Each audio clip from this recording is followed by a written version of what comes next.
The majority of people do not set out to destroy their own lives, but the road to devastation is paved with tiny, nearly imperceptible steps.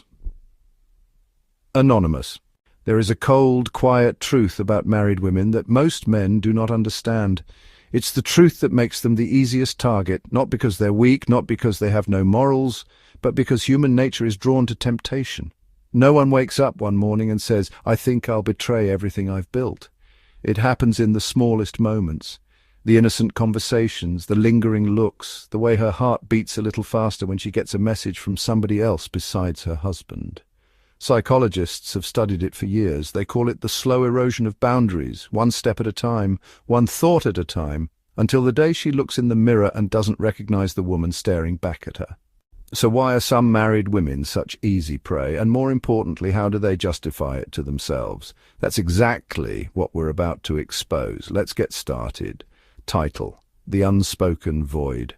Why some married women seek outside attention. Great marriages are partnerships. It can't be a great marriage without being a partnership. Helen Mirren. Marriage at its best is a bond that withstands time, trials and temptations. Not every marriage, however, remains as strong as it once was. Some women, despite having exchanged vows, find themselves drawn to attention outside marriage. And more often than not, it isn't mere physical attraction, it's psychological. The biggest mistake people make is to assume that these women are looking for a way out. Most of them are actually just trying to look for something they lost along the way. Human beings are wired for connection. Women, in particular, have a strong need for emotional intimacy, not always physical presence. Early in marriage, this intimacy is potent. The late-night conversations, the stolen glances, the feeling of being seen. It's intoxicating, but as time passes, routine creeps in. Suddenly, life is predictable. The deep conversations turn into logistical ones regarding grocery lists and whose turn it is to do chores. Passion gets replaced with duty, and worst of all, she starts to feel invisible. This is where the trouble begins. Dr. John Gottman, a renowned relationship psychologist, explains that the quiet relationship killer is not argument, it's indifference. The moment a woman no longer feels seen by her husband, her subconscious mind starts to seek validation elsewhere, usually without her even realizing it. People will do anything to avoid being lonely, even if it means losing themselves in the process. Mitch Albom. A compliment from a stranger, a dialogue with a man who hears, a moment when she's interesting again. Suddenly that little interaction is oxygen after years of suffocating. Marriage delivers responsibility, predictability, stability. Yet the downside of stability is that it has a way of strangling excitement. There's a phenomenon in psychology known as the Coolidge effect, the idea that it's novelty that stimulates desire. Men and women both are drawn to the excitement of the unknown. And if a woman has been married for years, if each day is the same, if each conversation is like a script, then even a tiny jolt of something new can be intoxicating. Not since she doesn't love her husband, not since she's an awful person, but since she misses the excitement of being wanted. We are most alive when we are in love, but love is not just about being together, it's about being chosen again and again. F. Scott Fitzgerald.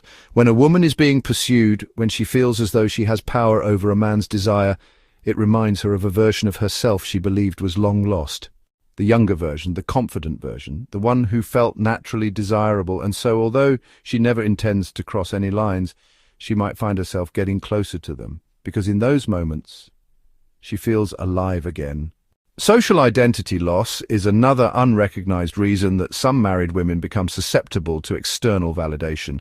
Most women, once they get married, start to feel like they are no longer an individual. They are someone's wife, someone's mother, someone's caretaker. Their identity shifts from who I am to others. Before marriage, she was an enigma, a human, someone who had passions, interests, dreams. After marriage, she is who she is in relation to others, wife, mother, supporter, the one who keeps it all together. While these roles are beautiful, they can also be confining. If a woman no longer feels like her own person, she might start to look for communication that makes her feel unrelated to her function, and sometimes that communication is sought with another man. The mind will always find a way to justify what the heart has already decided. Anonymous. No one wakes up one day and says, "I think I'll betray my marriage today." That's not how it goes.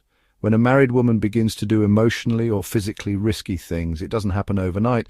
It's a slow, slippery slope, one that is justified in the deepest corners of her mind long before it appears in actual life, because the thing is, guilt is a terrible burden.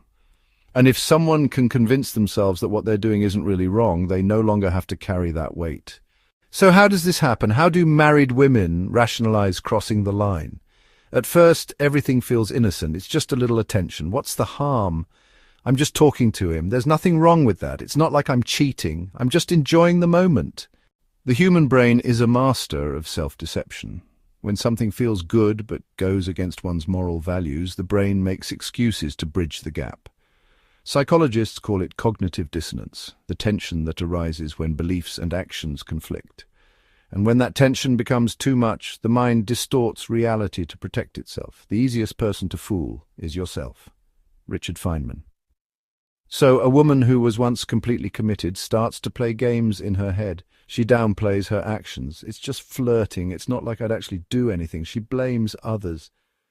If my husband paid more attention to me, I wouldn't need this. She compartmentalizes. This has nothing to do with my marriage. This is just something separate for me. But here's the thing. The more she rationalizes, the further she'll go. For many married women, the first betrayal isn't physical, it's emotional. And this is what makes it so dangerous. For when feelings get highly involved, physical boundaries start to break down. I deserve this. Now a woman no longer thinks her actions are in question. In her own mind, they're justified. I've sacrificed so much for this marriage. I deserve to feel good again. He's ignored me for years. If he doesn't care, why should I? I've been faithful for so long, and it's got me nowhere. What's the point? This is the point of no return. At this stage, the emotional connection she's formed with another man is more real than the marriage itself. And once a person feels something is justified, there is nothing to stop these things. Until next time, take care and see you in the next video.